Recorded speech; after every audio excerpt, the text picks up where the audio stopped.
Hello friends, welcome to Mithuntips. இன்னைக்கு நம்ம ஒரு சூப்பரான ஆம்லெட் ரெசிபி தான் பார்க்க போறோம். ஆம்லெட் பாத்தீங்கன்னா நிறைய விதமா போடலாம். இன்னைக்கு நான் செஞ்சிருக்கிறது பாத்தீங்கன்னா green chilliயோட ஃப்ளேவர் அதிகமா இருக்கிற மாதிரி தான் செய்ய போறேன். ரொம்ப கம்மியான ingredients வச்சு செய்ய போறேன்.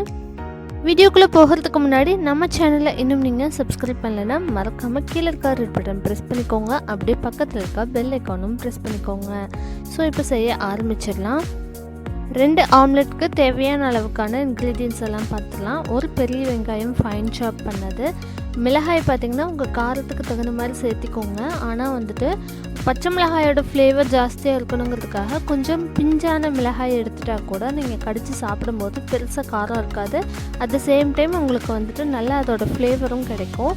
கொஞ்சமா மல்லித்தலை, அதுக்கப்புறம் கறிவேப்பிலை, இது எல்லாத்தையும் நல்லா ஃபைன் சாப் பண்ணிவிட்டு அதுக்கப்புறமா ஆட் பண்ணிக்கோங்க. ஆம்லெட்க்கு தேவையான அளவு உப்பும் சேர்த்திக்கலாம். அதுக்கப்புறமா 2 முட்டையை உடச்சி இதில் ஊற்றிட்டு நல்லா பீட் பண்ணி எடுத்துக்கலாம்.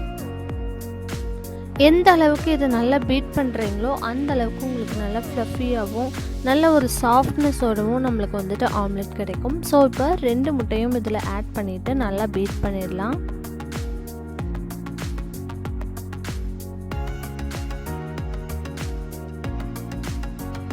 நம்ம எடுத்து வச்சுருக்க இந்த கலவையை பார்த்திங்கன்னா இப்போ நம்ம ப்ரெட் ஆம்லெட்க்கு கூட யூஸ் பண்ணிக்கலாம். ப்ரெட் எடுத்து இதில் நல்லா டிப் பண்ணி எடுத்ததுக்கப்புறமா தோசைக்கல்ல போட்டு எடுக்கும்போது நம்மளுக்கு ஒரு சூப்பரான டேஸ்டியான ப்ரெட் ஆம்லெட் கிடைக்கும். அது மட்டும் இல்லை, எக் பராத்தா கூட இதையே வச்சு நம்ம செய்யலாம்.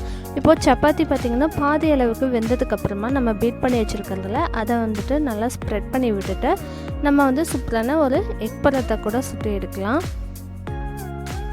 ஸோ இப்போ நல்லா பீட் பண்ணியாச்சு. அதுக்கப்புறமா நம்ம ஒரு தோசைக்கல்லை நல்லா சூடு பண்ணதுக்கப்புறமா பட்டர் அல்லது எண்ணெய் ஏதாவது ஒன்று வந்துட்டு நல்லா தடவி விட்டுட்டு அதுக்கப்புறமா நம்ம கலந்து வச்சுருக்கிறத இதில் வந்துட்டு ஊற்றிடலாம்.